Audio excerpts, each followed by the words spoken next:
so easy to revert to self-reliance and self-sufficiency, pride.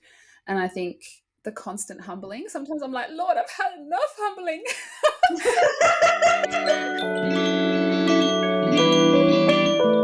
This is the After Dinner Mint, a podcast of stories I tell you at dinner.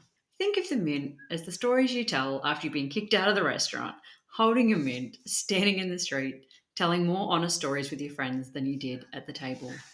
It's not a sermon. It's not advice. It's not self-help.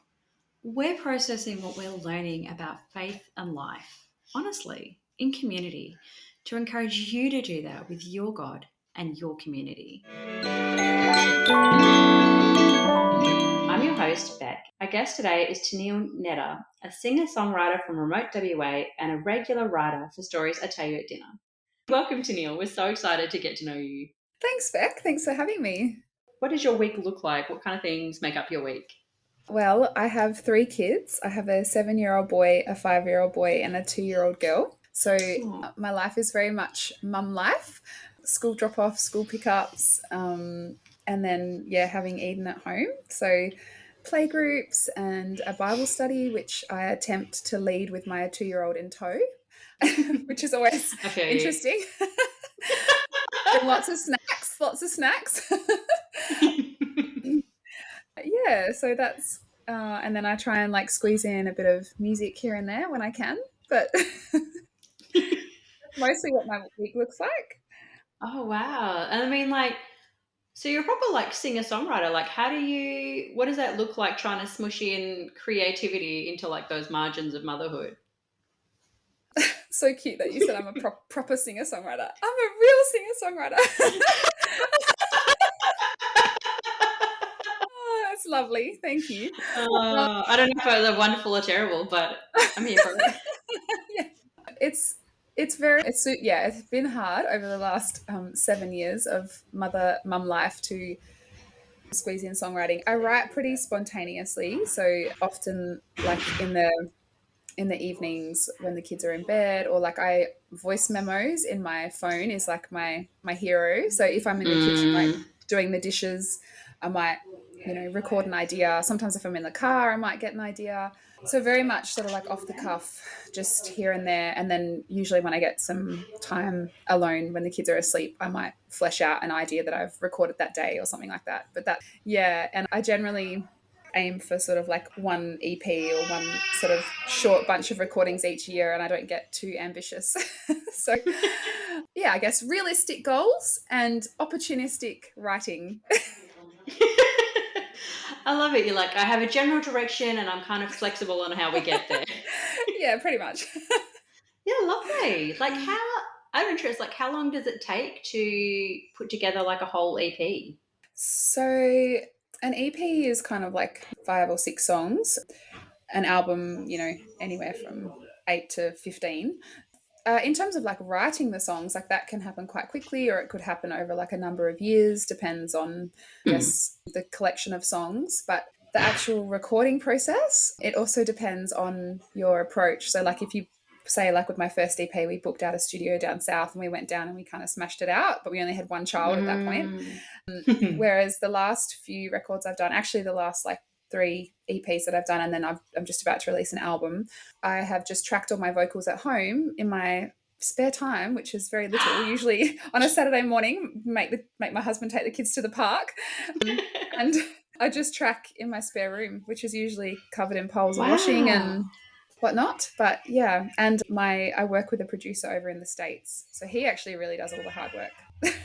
Not me. That's so cool. Yeah, I love that you've just kind of worked back from, I love this and I'm going to keep doing it. So, what do I actually need and what can I kind of outsource or get help for to make it, to just make it keep happening. I might be moving slowly, but I'm still moving. Yeah, I think it has been really helpful for this season of life. I think just to be able to write them and then kind of outsource the production and then just track vocals. But I think I have a really good relationship with the producers I work with, and I trust them. And I think artistically we are really compatible. So I feel confident in the outcome. I think if I didn't have that relationship with the producers, I probably couldn't. I would feel less happy to outsource it. But God, in His Mm. kindness, has provided people to partner with the music, which I'm really grateful for. Oh, that's so beautiful. And then you get to do the bits that you really, really love and know that the other Yeah. parts will come back. Yeah. That's so cool. Yeah. Yeah. So, I mean, like, tell me, what are you doing when you feel the most yourself? Like, this is what I was made to do. Like, what makes you feel alive? I would probably say writing songs, songwriting and singing and playing them for people. Because it's kind of like, yeah, the songwriting is one aspect of it. And then obviously, Mm. sort of like seeing that music come to fruition when you record it and then going out and playing it for people, leading worship at church, like playing Mm. music and singing to God. I'd say, like, I find it really life giving. So when I'm not doing it, it's like I think songwriting and playing and leading worship and singing, it's like what I do to feel close to God and to like nourish my Mm. relationship with. So I think I feel most alive when I'm doing that. And when I'm not doing it, I'm sort of like restless. Yeah, I love that where they kind of feed into you like, actually, I feel the most joyful, and then I have this beautiful worship, and then that kind of flows into every other part of your life because you're Mm, joyful. So I love that, yeah, they both work together. yeah.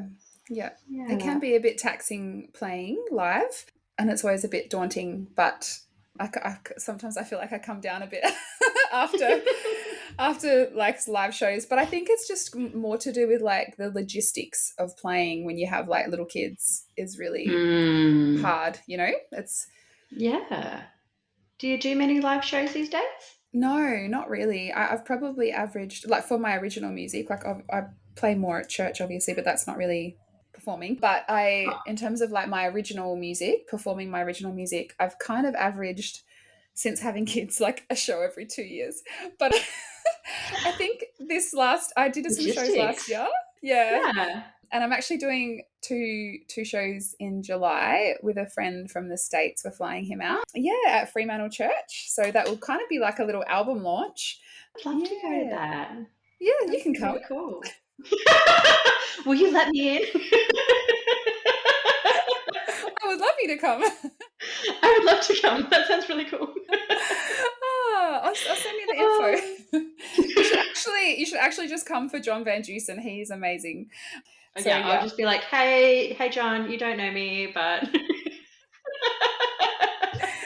Actually, yeah, Fremantle Church, they're going to be hosting a bit of like a faith and arts conference. And so we're sort of part of that. And so then we're cool. doing two shows. And then, yeah, so I'm very, very excited. And that's kind of like, Oh. that'll probably be I imagine that may be the only shows I play this year. Oh, but if that's the only shows you're going to do, that is very exciting. Now, Tenielle, how did you become a Christian? I never know whether to give like the long answer or the short answer. My parents, like my mum, said that she became a Christian when she was pregnant with me, and so Oh. I would say that my mum and dad are Christians, and well, they're certainly theists, and but they kind of like went to church a little bit when I was very small. But my parents separated when I was 8, and Mm. after that, church was quite off and on, and I probably didn't really understand what it meant to really follow Jesus and be in a relationship with Jesus. So I kind of prayed and I would have said I was Christian and we went to church usually on Easter and Christmas, but I would say it was fairly nominal and it didn't really shape the way that I lived. I kind of started on like a bit of a journey with faith in my early 20s. My brother, actually, my younger brother, when he was 18, he became a Christian and he was kind of really angry and not on a very good life trajectory. And he was, yeah, I guess just carrying a lot of like bitterness and pain and not Mm. making very wise choices. And I actually was praying for him, believe it or not, even though, yeah. And he Wow. went to church and heard the gospel with my mum and Oh, then put his trust in Jesus. And to this day, he is still loving and serving Jesus as a pastor. that's But so his beautiful. yeah, his testimony and like the change in his life was really powerful. It was a really powerful witness to me because I saw him go from being like so angry to just Mm. being free and joyful and forgiveness and Wow. just It was a really amazing work of God. So, but still, I was living in Sydney at the time and probably in a bit of an unhealthy relationship. And I was sort of like pursuing secular music. But I guess sort of, I kind of lived over in Sydney and Melbourne for about 4 or 5 years. But funnily enough, in that time, one of my best friends now, who's a Christian, I met her and her husband. And I kind of had like these Christian people in my life who were very patient and kind and gracious. And Aw. yeah, and so just I started like reading my Bible, and I read like Me Christianity, and I read like apologetics, Mm. and I sort of had these like intellectual questions that I needed to answer. So kind of like once I got over like the intellectual hurdle, and I was like, okay, it's plausible. I feel like this is real. I kind of was getting disillusioned with music and in yeah, like I said, not a very healthy relationship. And so I kind of like was pushing more into my faith. And then I moved back to Perth and I was attending a church that were running like a Bible study on a Friday. And I just started learning more and more about who Jesus was. And yeah, and then I just made the decision to do an internship at that church. And I think intellectually had decided like, yep, but then I do sort of remember I was sort of just still carrying some things that I was struggling with Mm. at the time. And my pastor said to me, "Oh, do you really believe that God loves you, Tenielle?" And I just like cried. And I was like, I just don't know how. I feel Mm. so ashamed and guilty. And I just don't know how he can love me. I just felt so Yeah. unworthy. And instead of just giving me his opinion, he opened the Bible and we read all these passages from scripture where it talks about God's love for us through Christ. And Oh. I honestly just, it was like the penny dropped, you know, like I really understood grace for Mm. the first time and I think really accepted it at a heart level. So I almost feel like I had this like Mm. journey. And of course, it was like, you know, emotional, experiential, intellectual, like whatever. But I think at that particular point was the point for me where I was like, I wholeheartedly understood and accepted the gospel. And then Mm. from that point, yeah, I went and studied at Trinity and kind of have just been on the journey. So I feel like it was like a process. And then also there was like this point where I could kind of pinpoint, but I know that that's not the same for everybody, but that's sort of like my journey, I suppose. No, I love that. I mean, there's a quote from Jen Wilkin, like she's an American author, and she says, like, the heart can't love what the mind doesn't know. Like, Yeah. yeah, and it's almost like, we learn about it, but then there's always both. Like, I think my story would be the same, Mm, where you're like, oh, I intellectually understand this, but then you're like, but how could God love me? Like, if mm, He knows me and He knows what I'm like, is this really possible? Is this too good to be true? mm, Yeah, like, I think yeah. there's got to be that shift. It can't just remain intellectual. No, yeah. And I think sometimes the heart takes a bit longer to catch up and um, Yes, it yeah. does. Yeah. Yeah. So, who's someone who's really like encouraged you in your Christian walk, and why? I've had like numerous people over the years, like I sort of mentioned when I was sharing about how I became a Christian, there was like a few key people in my early days of like exploring Christianity who was just so patient and kind while there was Oh. some pruning happening in my life. And yeah, and people who just like kept pointing me to Jesus and read the Bible with me and like prayed with me. And like I said, I think people can be really quick to give like their opinions or like they never were just judgmental, like they were always pointing me back to Jesus and his word. And so, yeah, there was a few key, like my pastor at the time and his wife, another friend that was living in Karratha when I was working in Karratha, my friend in Sydney, the couple that I met when I moved to Sydney who were Christians. I feel extremely grateful to have had those people in my life. And even now, like Yeah. there's another, we've just actually not long ago moved and there's a family that live where we live now. And they're just like a few years ahead in their journey of like parenting and Mm. life. And so I've really been blessed by this new friend and her wisdom and her encouragement, and just again pointing me back to Jesus in this season of life. I love that. I love that you have God and you have His Word, but like you also have His church. Where you're Mm, like, they really are like those hands and feet where you're like, oh, when you had people who I'm at that intellectual stage and I need to understand, they weren't forcing you into rules and this is how you have to look. but they were Mm. very much, what does Jesus actually say? What is he like? What does he think about you? And as you've gone along, people are really like, okay, if this is true and the heart loves it, like how do we like endure? How do we remain faithful? What does that look like in this next part of it? Yeah. Yeah. Yeah. That's really beautiful. So tell me, what's something that God's taught you through like a hard season or suffering that like you don't think you would have learned otherwise? Like what did you learn about God? Everything.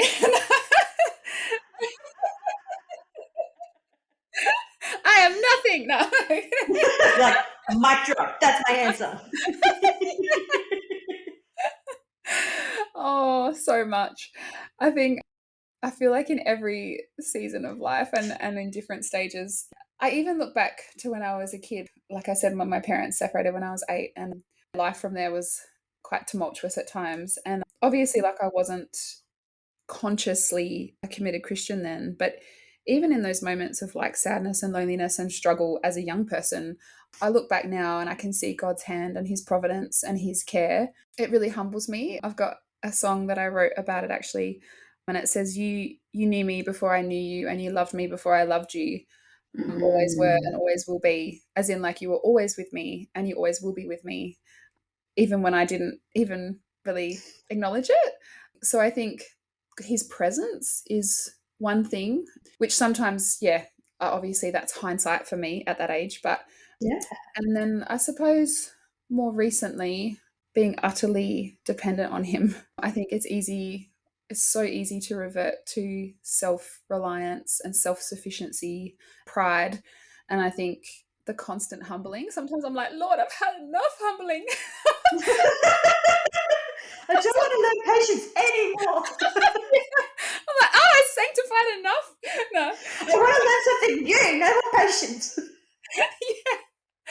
Oh, but no, I think, yeah, it's like letting go of, like, sometimes I have restrictions and limitations on my life. And sometimes I'm like, why, God? Like, I could serve you this way or I could do that. But Mm. actually, God's like, no, Tenielle, I've put you here for a purpose in this season and you have to trust me and just love me and keep looking to me and keep relying on me. And I feel like that's like a daily dying to self and just, yeah, being completely dependent on him for his wisdom and his grace and resting in his love. And I think a lot of the songs on my new album, there's like the word love in I think 5 or 6 of the titles. And I was thinking Ah. of like the through line sort of like in the album, and it really is God's love. And I think it's just come out of this season of really having to rest and relish in his love, because it's like the only way that I can feel just that joy and satisfaction and that deep contentment even when life is hard and there's things that are hard. And so I feel like that's what God's been teaching me in this season. Yeah, isn't it like I had this quote, and I'm going to butcher it, but they were like, the gospel is so it's so simple that a child could grasp it, but also like you could spend your life like Mm. swimming in it. Yeah, I mean, yeah, because you can look back at your childhood and be like, wow, God's providence was really there. Like he cared for me. He held me in a way that I couldn't see. You have that experiential, in your, I want to say like late teens, early 20s, I'm guessing, that kind of really like, does God really love me? It sounds like with that new album, it's that same through line again, where you're like, Mm. how deep does this go? Like if I Mm. mean, and tell me if I'm wrong, yeah, like if I can't do all the things that I used to bring towards you, and if I can't feel like I'm not doing those things well, like, do you still love me then? Yeah. Yeah. Absolutely.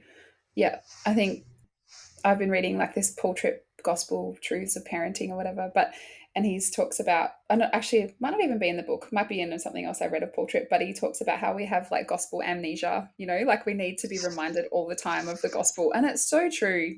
Um, Mm. yeah. But I think particularly when life is hard and there's suffering and there's loneliness, and like sometimes it feels like it's utter loneliness, like that no one understands, like your husband doesn't understand, your parents don't understand, your kids can't understand because they're kids.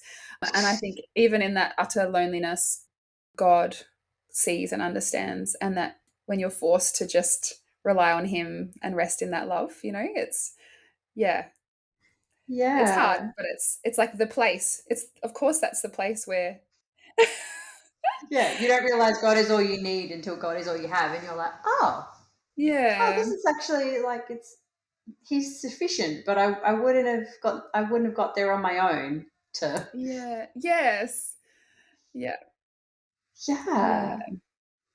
That's that's really beautiful. I mean, just even as like a sidebar, just that you can create really beautiful things out of like that wrestle.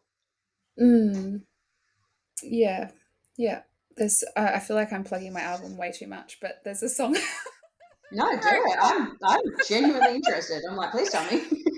No, there's just a song. I actually wrote it a few years ago, but it's called If I Have No One Else. And it's like, if I have no one else in this world, I've got you, and all that I have is in you. And Mm, that's like the chorus refrain. And it's simple. It's not like rocket science, but it's just, I guess it was just born out of that feeling of, I feel like utterly alone. But it's okay, because if I have no one else in this world, I've got you. And so, yeah, that's kind of, yeah.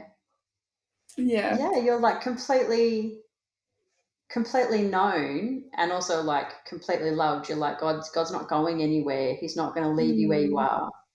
Yeah. yeah. Yeah. It's beautiful. So who is someone that you think would be I don't know, who's someone like who's a woman who's really encouraged you and like you think would be really good to hear from next? I think my new friend, my new Sorry, that was actually a cackle, but yeah, yeah. look, So my new friend, I'm going to throw off a cliff. some old friends too. I feel like there's a number of people I could suggest, but my new friend, her name's Danica. She's got 5 kids, and yeah, just I've really enjoyed getting to know her and her story, and I think lots of women would be really encouraged by her. Oh, that's lovely. And like, what's something that you've learned from Danica? Lots. No. So I've been encouraged by her faith through suffering, and that's not my story to share, but I've been really Hmm, encouraged by her steadfastness and her trust and her faith through suffering, and the way that she memorized the whole of Romans 8, like in this particular what? season from start to finish. Yeah, and I was like, that's amazing. I've just been listening to Romans 8 like repetitively because we've been slowly teaching through it in our women's Bible study. That's Oh, amazing. yeah, it's a great great Yeah. chapter. Mm. Yeah. And we obviously share some of the challenges of parenting, like as you probably would with most parents, but we have a few particular challenges that we both share. But she's a few years further down the track than me. My kids are younger. Ah, Some of yeah. my kids are younger, sorry. So I've just really appreciated her encouragement and guidance, and just to keep going, keep loving. Yeah, Praise. Yeah. I think there's something really in that, in just those friends where you can see all of their lives and you're like, I can see your heart and I can see what is good. And just, I think knowing that it's possible, you're like, oh, I could keep going. And like, there's fruit to be had there. Like there's Mm. something, yeah, there's something to hold on to. That's it from us, friends. We hope you enjoyed today's episode. And if you did, you can sign up to our free weekly newsletter called Stories I Tell You at Dinner. So you get essays, poetry, podcast episodes, everything, photo essays straight to your inbox on Wednesdays from March through to November from Christian women in Western Australia. If you'd like that, the link is in the show notes. Thanks for listening, guys. Bye.